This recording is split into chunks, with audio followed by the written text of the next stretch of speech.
I want to talk about one of the greatest crusaders in this movement, in this vaccine skeptics movement, or vaccine risk awareness, or whatever you want to call it. Maybe we can ask him. But nobody has ever done it better than this. Check out JBHandley on the doctors. We do not need that many vaccines that we need. The chickenpox, I think, can be a parent's choice. The rotavirus, the flu shot that still contains mercury. JB, hepatitis B, go ahead. Wait, the devil is always in the details, and one of the problems with vaccines is they've been so great that people overly generalize about them as if they're only great.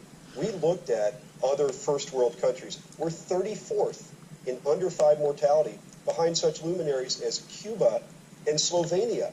However, we have 36 vaccines. The top 5, which include countries like Finland, Norway, Iceland, average 11 and 13 vaccines. From 1994, we added 8 vaccines to our schedule. There are vaccines like flu, rotavirus, varicella that have only been picked up by 2 or 3 of the other 30 countries. So what do they know that we don't? Why are they picking up vaccines that have been around for 15 years? And why are their autism rates 1 in 1,000, 1 in 1,500, 1 in 2,000? It doesn't take a brain surgeon or an ER doctor to figure out there might be a correlation. In my opinion, vaccines are really the one thing we have looked at as causing autism. That is completely bogus. That is such a bogus statement. How many vaccines have they looked at in these studies? How many? What's the answer?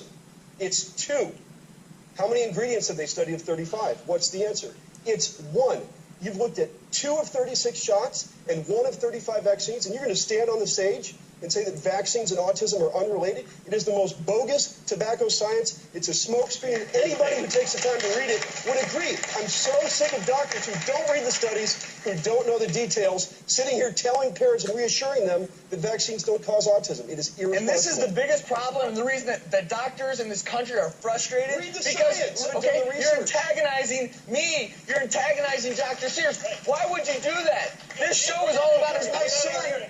Okay, you know, okay, everyone wants to blame someone, right? When you yell at me on my stage, all you do is anger me. I'm sorry, and make me but you didn't know the details.